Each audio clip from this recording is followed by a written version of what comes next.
G'day everyone, this is the Barista Express Impress BES876, and I think this is the first time on YouTube that someone has shown how to open this machine. Not that it's really difficult or really different from the other Breville models, but I feel like it's worth mentioning. So just like the other Breville Barista series, it's got 2 screws on the front, 3 at the back for the top lid, and then when you remove the tank you've got the one here, and I think that's about it, just that one. You'll need a pick to remove that one and remove this back panel, which will need some force and will need disassembly of this little fella. I'm not sure what that is.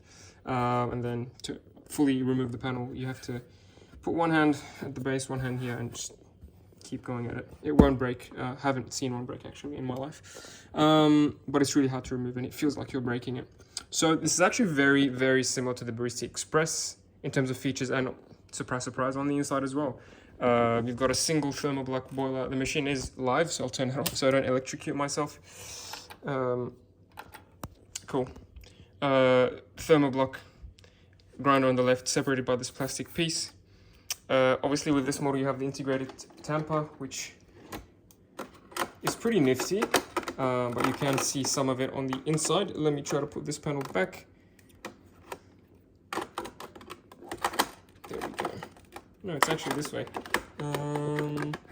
Why isn't it going back? There we go. It's there by a magnet.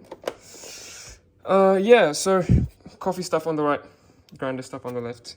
You've got a clear window here to see the mechanism. I haven't really sort of disassembled it from here onwards. I don't know what's in there and I don't know how to repair the things that do break. I presume over time maybe the transducer, the forced transducer, telling you the correct temp, may fail at some point. It will be a pain in the ass to go through all these wires and fix that. Same for the grinder, having to disassemble the whole thing will probably be a pain in the ass. But yeah, this is very similar to the Express. Looks like exactly the same solenoid assembly actually, JLT made. The pump looks like it's in the same location with the same OPV, probably set to 9 bars this time as well. I think since 2022, all of the Breville Barista Expresses onwards have had a 9 bar OPV, maybe 9.5, I presume. And it is probably a Phoenix pump. It used to be a what was it? Ulka pump, ULKA. It's an Italian brand. No, it's Chinese. I don't know if that's better or worse, but Breville has changed into the Phoenix pumps and the JLT solenoids. It used to be a Seme or Geme, CEME spelling, in like 2017 onwards up to 2020, and then after 2020 they changed to the JLT solenoids. Maybe they're cheaper, maybe they're better. I can't tell you. I haven't seen the data for those two. Yeah, it looks like the same thing on the one side, hot water, steam.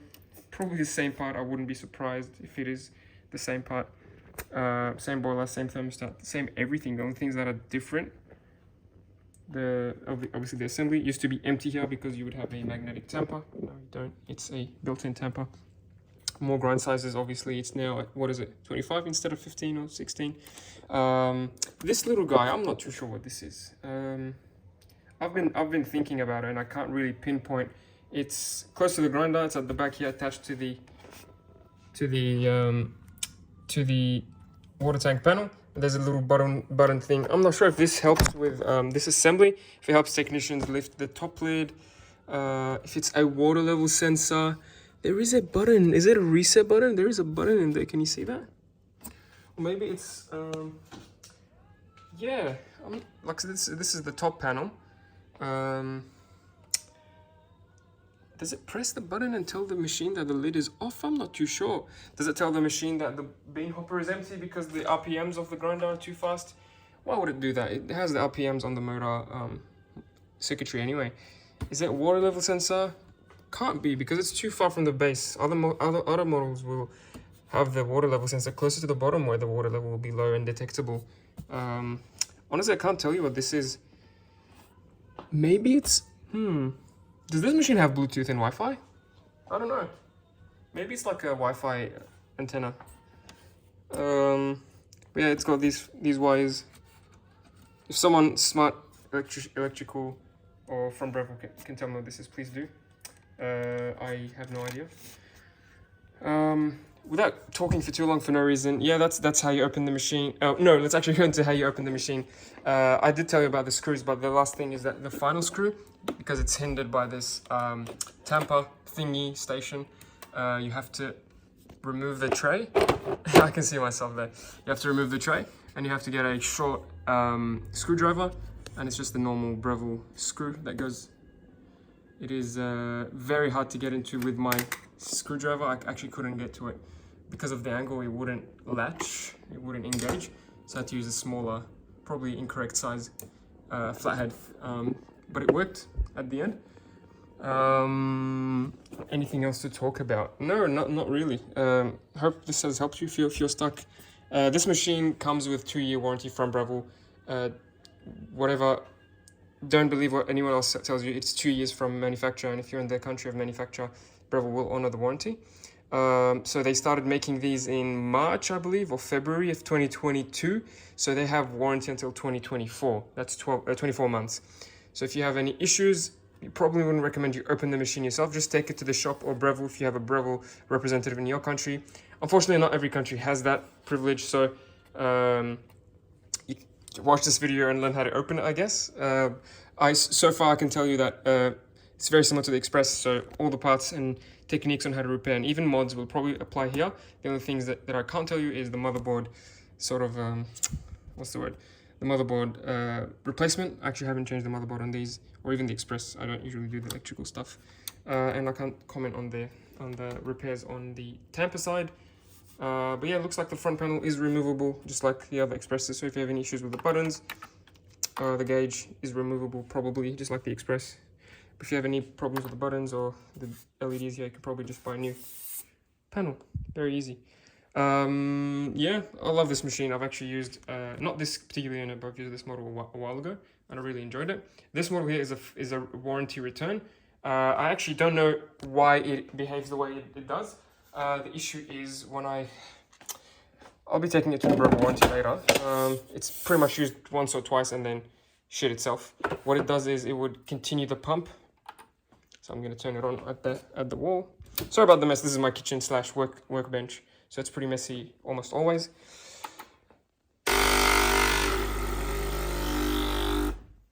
Started okay. Purging water, filling the boiler with blue water instead of air so it doesn't overheat. So it's doing everything normal so far. The customer told me that this machine engages the pump randomly after the first coffee. I'm not sure if that's because of a leak. I can't see any sort of water residue or even water from any potential leaks. But I have seen a problem on the Pro and on the Touch, a handful in my experience, where the machine would be brand new. You turn it on and it would just pulse water into the tray. So it just engage the pump 24/7 as long as it's connected to the wall. In this case, it's not doing that. It's not always engaging the pump, but I presume if I do make a coffee or so, I will get that issue. My customer to send me a video and it would do that. It would just continuously pump even when you're not making coffee, such as now in the standby mode. So water comes normal. It's pretty hot. Nothing surprising so far. I don't see any leaks.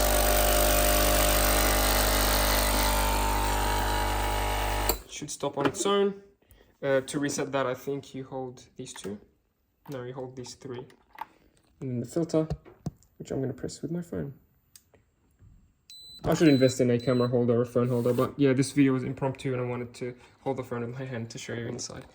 That's how you reset the buttons, and to reset the grinder, you just hold these two. I'm going to do these now, just so that it helps the shop with the diagnosis, if it helps at all. I'll be pressing the button again just to test the flow meter and see if there's any leaks. Again, I can't see anything. Might need to turn on the flashlight on my phone after this video.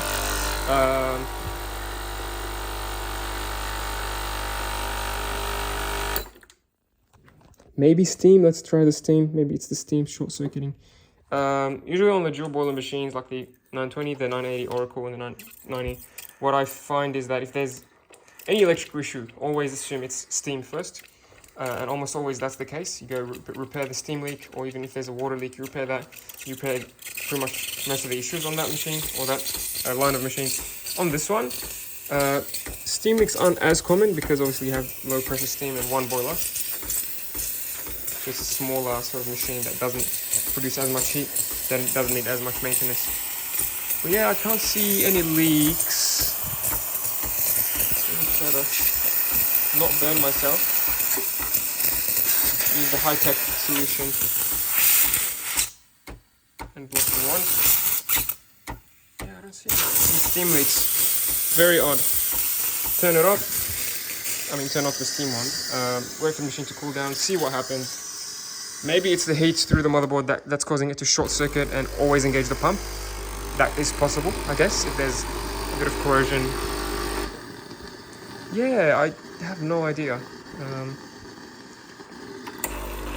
I'll keep testing it, try to elicit the problem and record a video for the Breville peeps. But yeah, it is what it is. Curious to see what the actual cause is. Thanks for watching.